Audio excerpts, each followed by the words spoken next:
Au nom du Père et du Fils et du Saint-Esprit, ainsi soit-il. Chers fidèles, l'Évangile de ce jour nous offre le récit non pas d'un miracle, mais de 10, opérés simultanément par notre Seigneur. Mais ici, notre Seigneur n'agit pas comme à son habitude. Il aurait pu guérir d'une parole, d'un contact de ses mains. Non. Ici, il se contente de renvoyer les lépreux vers les prêtres de l'ancienne loi. Bien sûr, les lépreux ont tout de suite compris que notre Seigneur leur promettait leur guérison, car sous l'ancienne loi, pour un lépreux, le fait de se présenter à un prêtre n'avait d'autre sens que de faire constater la disparition de la maladie. Sans cela, les lépreux devaient se tenir à distance de la population. Et donc, les envoyer se présenter aux prêtres, c'était leur promettre leur guérison. D'ailleurs, les lépreux ont été guéris alors qu'ils étaient en route. Pourquoi cette attitude étonnante de notre Seigneur qui déroge à toutes ses habitudes? Pour tous les commentateurs de la Sainte Écriture, le péché est la lèpre est le symbole du péché. Et les lépreux sont, eux, le symbole des âmes affectées par le mal du péché. Notre Seigneur a voulu par là montrer à l'avance que dans la nouvelle économie du salut, dans la nouvelle loi, la nécessité qu'il y aurait pour les pécheurs de recourir aux prêtres pour obtenir leur guérison. Les prêtres de la nouvelle loi ont maintenant un pouvoir bien supérieur à ceux de l'ancienne loi. D'ailleurs, les prêtres de la loi mosaïque ne sont qu'une pâle figure du sacerdoce catholique. Ces prêtres, en effet, ne pouvaient que constater la disparition d'un mal physique, d'une maladie du corps. Le prêtre du Nouveau Testament, lui, ne fait plus que constater. Il peut guérir un mal moral, un mal de l'âme, le péché. Et c'est ainsi que saint Jean Chrysostome affirme « Le sacerdoce de la nouvelle loi n'a pas pour but de constater la lèpre, mais de la purger et de la détruire. »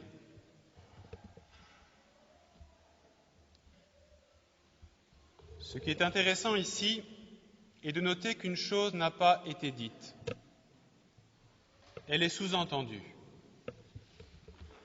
En effet, lorsqu'un lépreux, sous l'Ancien Testament, allait voir un prêtre pour faire constater que sa maladie avait disparu, le prêtre ensuite devait imposer à ce lépreux guéri un sacrifice tout à fait spécial.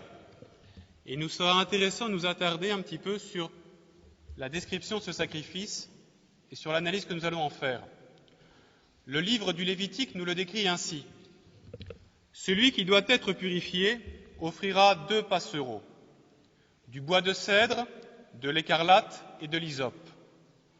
Il immolera l'un des passereaux dans un vase de terre sur de l'eau vive.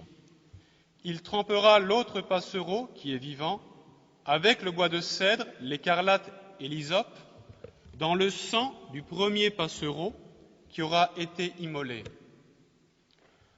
Le prêtre fera ensuite 7 fois les aspersions avec ce sang sur celui qu'il purifie, et il laissera s'envoler le passereau vivant. Il y a assurément dans ce sacrifice quelques grands mystères, car à s'en tenir au sens littéral, à ce que signifient les mots, tout ce cérémonial a de quoi nous étonner. Cependant, si nous fixons nos regards sur celui qui a ordonné cette loi et qui l'a promulguée par la bouche du prophète qui l'a inspirée, alors assurément, il y a quelques grandes leçons à en tirer. Le prophète Moïse, lorsqu'il venait de naître, fut recueilli par la fille du Pharaon, dans une corbeille de jonc qui avait été posée sur le Nil. Cette corbeille, quoique vile et souillée de fange, ne contenait pas moins qu'un très bel enfant, symbole de la loi que Moïse allait lui-même promulguer plus tard. Car de la même manière que cette loi semble offrir, dans certains de ses détails, quelque apparence de superstition, cependant elle renferme en elle-même de grands mystères. Prenons quelques exemples. Beaucoup d'observances pratiques de la loi mosaïque avaient pour but d'éduquer le peuple juif. Ainsi, lorsque la loi interdit de manger la viande des porcs, c'est pour inculquer à ces esprits grossiers de ne pas se vautrer dans la fange des plaisirs sensibles et charnels. Lorsqu'elle interdit de manger la chair du vautour ou de l'aigle qui vivent de rapine, c'est pour nous avertir de ne pas vivre de manière sanguinaire, de ne pas développer en nous le vice de l'avarice et que les riches ne vivent pas aux dépens des pauvres. Lorsque la loi dit « tu ne liras pas la bouche du bœuf qui foule le grain », c'est pour nous instruire que nous n'avons pas à priver l'employé du salaire qui lui est dû. L'interprétation du sacrifice du lépreux va nous donner tout un programme pour nous éviter de contracter la lèpre du péché, ou tout du moins pour nous tenir à distance et ne pas être trop contaminés. En effet, si nous reprenons ce sacrifice, rappelez-vous qu'il y a eu 2 passereaux qui ont été présentés aux prêtres. L'un d'eux a été mis à mort et l'autre a été relâché. Ces 2 passereaux symbolisent les 2 parties qui composent tout homme, son corps et son âme. Le passereau qu'il faut immoler, c'est notre chair. Le passereau qu'il faut mettre en liberté, c'est notre esprit. Première leçon à tirer, pour ne pas retomber, pour tout du moins nous tenir éloignés du péché, il nous faut immoler notre chair, c'est-à-dire la mortifier. Pourquoi cela ? Car sans mortification, on ne peut avoir une vraie vie chrétienne. Sans mortification, on ne peut pas régler sa vie pour plaire au bon Dieu. Notre Seigneur nous en fait un devoir d'ailleurs. Si quelqu'un veut me suivre, qu'il se renonce, qu'il prenne sa croix et qu'il me suive. Notez que le but est donné. Si quelqu'un veut me suivre. Saint Paul, pareillement dans l'Épître aux Romains. Je vous en conjure, mes frères, par la miséricorde de Dieu, de lui offrir vos corps comme une hostie sainte, vivante et agréable à ses yeux, pour lui rendre un culte raisonnable. Et là encore, le but nous est donné, pour rendre à Dieu un culte raisonnable. Et sans cette mortification de notre chair, notre volonté s'amollit. Nous nous retrouvons sans force pour faire le bien. Et lorsque de plus grandes tentations viennent, le démon a beau jeu de facilement remporter la partie, faute d'avoir su trouver en face de lui une âme aguerrie, entraînée au combat. Cependant, notons tout de suite que si c'est une nécessité absolue de mortifier notre corps, il y a de justes limites à poser. Le livre du Lévitique, un peu plus loin, dit que pour le sacrifice du premier passereau, il faut se contenter de lui pencher la tête en arrière, coller le cou sur le corps et de juste pratiquer une incision de manière à ce que le sang coule. Il n'est nullement question de trancher la tête de l'animal, de la séparer du tronc. Cette image nous montre que dans les mortifications de notre corps, il ne faut pas aller trop loin. Il y a de la prudence à garder et ce serait une grave erreur d'exténuer notre corps au point de le rendre impropre au devoir d'État que nous devons remplir. Cependant, à bien réfléchir, vers quel excès sommes-nous le plus tentés? Vers trop de mortification? Ou bien au contraire, nous avons du mal à trouver à la fin de la journée une petite pénitence que nous aurions faite? Et au contraire, nous sommes plutôt laissés aller à tous les plaisirs sensibles, pas forcément graves, mais du moins nous avons vécu une vie plutôt sensuelle dans la journée.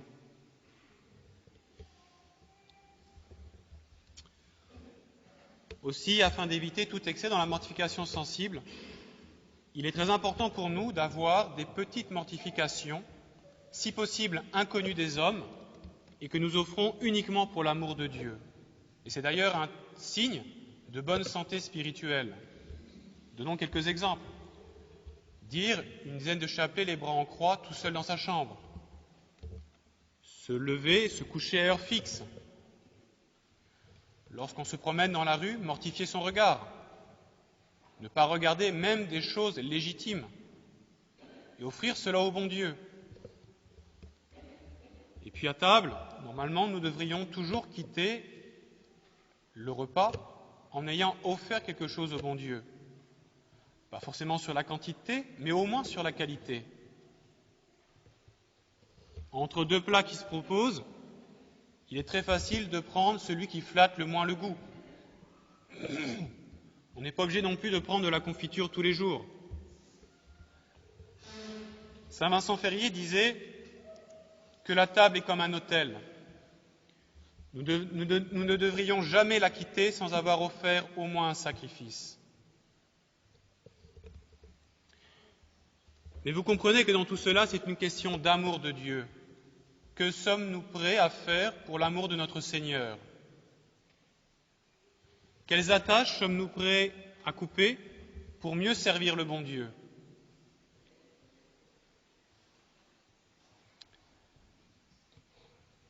Nous venons de dire que cette mortification de notre corps est essentielle. Elle est vraiment nécessaire. Cependant, ce n'est pas la plus importante. La plus importante, c'est la mortification des mauvaises tendances de notre esprit, de nos mauvaises inclinations, de nos mauvais penchants.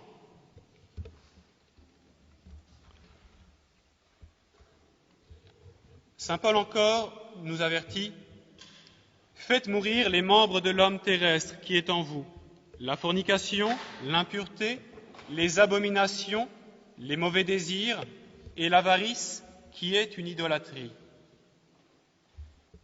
Et le temps que Dieu nous donne, chacune de nos journées, nous est donné pour combattre une mauvaise tendance de notre âme. Nous avons des mauvaises tendances, nous sommes tous blessés par le péché originel, et les péchés actuels que nous avons commis, depuis que nous avons l'âge de raison, ont renforcé ces mauvaises tendances. Et nous avons un devoir de les combattre. Aussi, dès le lever, dès notre prière du matin, il est très important pour nous de demander au bon Dieu la grâce de mener ce combat spirituel, de combattre au moins dans la journée un défaut que nous avons, de demander la grâce de tenir nos résolutions, et pour cela faudrait-il que nous en ayons. Demander la grâce aussi de ne pas nous soumettre aux occasions de péché, car comme dit l'Écriture, celui qui aime le péril périra.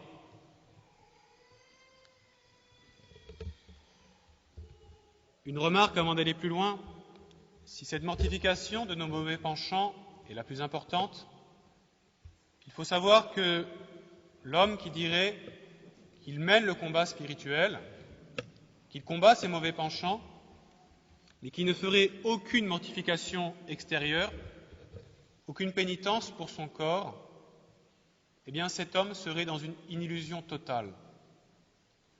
Il est impossible que Dieu nous donne la grâce pour combattre nos défauts, le plus important, si nous n'offrons pas en même temps des pénitences corporelles. On n'a pas l'un sans l'autre.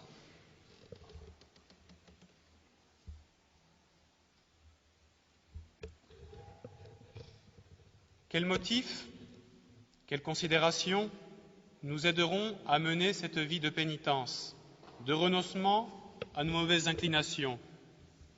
Pour cela, reprenons le sacrifice du lépreux. Premier point sur lequel il nous faut nous arrêter, c'est la manière dont était immolé le premier passereau. Il a été dit que ce passereau devait être immolé sur un vase de terre sur lequel coulait une eau vive. Le vase de terre signifie la fragilité de notre corps et les eaux vives, le cours rapide de notre vie. Rien n'est plus fragile qu'un vase fait de boue et de terre. Et l'eau d'un fleuve, d'une fontaine, qui coule sans s'arrêter, est bien le symbole de notre vie, qui inexorablement, continuellement, va vers sa fin. Autant vous avez d'années, dit saint Augustin, autant vous en avez perdu. Et de fait, la mort n'est jamais éloignée. Qu'est-ce que sont les quelques années qui nous séparent de notre fin? La mort nous suit de près. Et il ne faut pas croire que ce n'est qu'au jour de notre mort que la mort fait ses premières approches. C'est tous les jours. Tous les jours, nous nous rapprochons de la fin.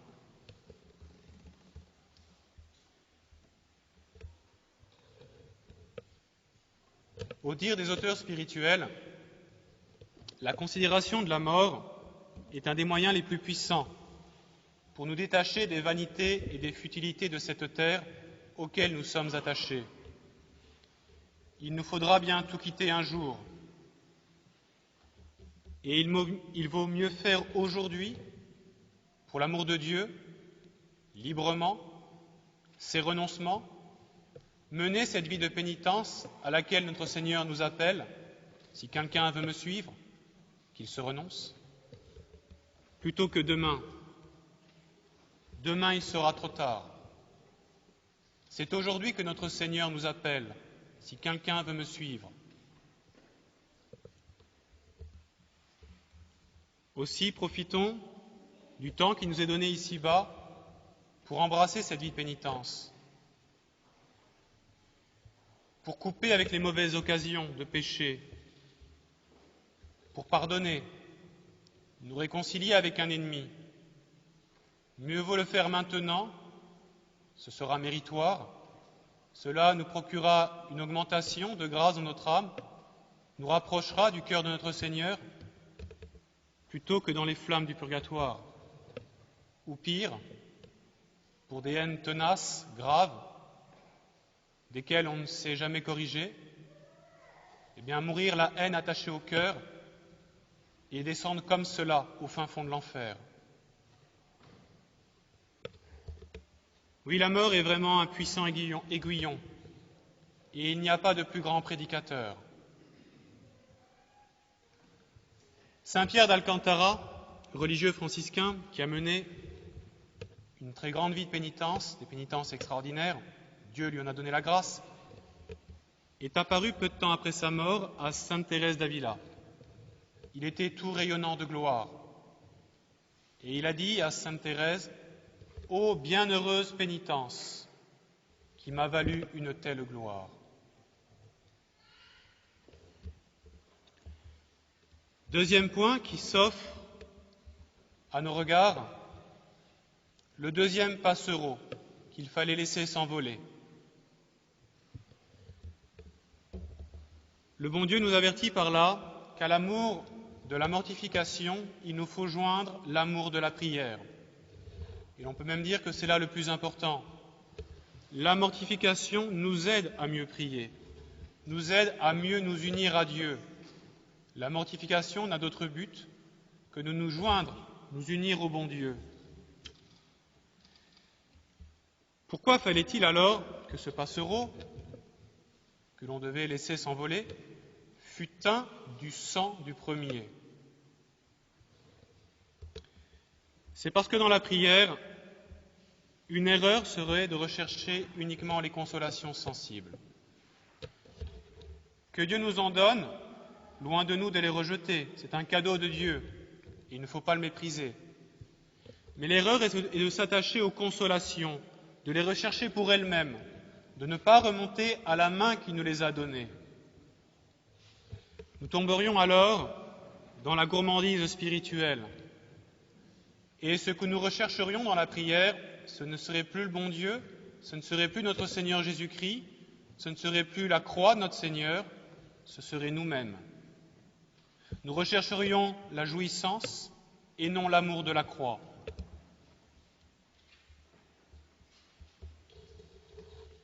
D'ailleurs, le grand objet de notre prière, auquel il faut souvent revenir, c'est la passion de notre Seigneur Jésus-Christ. C'est dans la méditation, la contemplation des souffrances de notre Seigneur que nos cœurs s'enflamment d'amour pour Dieu. Car quoi ? Dieu lui-même, en personne, viendrait à ma place, en mon nom, souffrir pour moi, offrir sa vie, me délivrerait de l'enfer par 1000 souffrances, par sa mort. Et moi, misérable créature, je resterai comme indifférent, étranger, comme insensible. Je ne toucherai que du bout du doigt, du plus loin possible que je peux, et souvent contraint et forcé à cette vie de pénitence à laquelle il m'appelle, à cette vie de renoncement. Si quelqu'un veut me suivre, qu'il se renonce, qu'il prenne sa croix et qu'il me suive. Non, il n'est pas possible que nous restions dans une vie frivole, comme si notre Seigneur n'était pas mort pour l'amour de nous, comme si nous devions vivre toujours ici-bas, comme si nous n'allions pas mourir un jour et rendre compte de ce que nous avons fait ici-bas. C'est à chacun de nous que notre Seigneur redit ce qu'il disait à saint Angèle de Foligno. Ce n'est pas pour rire que je t'ai aimé.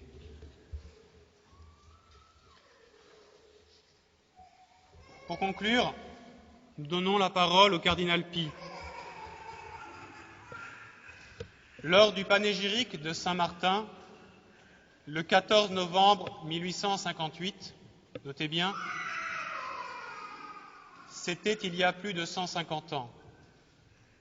Voici ce qu'il disait déjà à ses contemporains. Hélas, si nous venons à comparer le christianisme de notre temps avec celui de Martin, n'y a-t-il pas lieu de se demander si c'est le même évangile qui nous a été enseigné, si c'est le même baptême que nous avons reçu, si ce sont les mêmes engagements que nous avons pris. Un christianisme qui capitule journellement avec Satan, qui pactise avec les pompes du monde, qui amalgame les ténèbres avec la lumière, Bélial avec Jésus-Christ, un christianisme qui doute de lui-même, qui n'a ni le courage ni la dignité de ses convictions, un christianisme, hélas, trop souvent sans esprit de pénitence, sans pratique de mortification, et qui s'imagine pouvoir subsister dans une vie commode et sensuelle. Un christianisme qui laisse au second rang, ou plutôt au dernier rang, dans nos affections, le sentiment qui doit être le premier et le plus fort de tous. Maximum et primum. Un christianisme sans recueillement intérieur, sans union à Dieu, sans contemplation, sans oraison, disons le mot, un christianisme sans amour. Ou du moins, sans cet amour dominant de Dieu que l'ancienne, comme la nouvelle loi, place en tête de tout le devoir religieux. Enfin, un christianisme trop souvent personnel, égoïste, étranger à la noble passion du dévouement au bien spirituel et au salut éternel du prochain. Et le cardinal ajoutait, suis-je dans l'exagération et dans le faux quand je fais cette peinture ? Mes frères, c'est la même question qui nous est posée. Au nom du Père et du Fils et du Saint-Esprit, ainsi soit-il.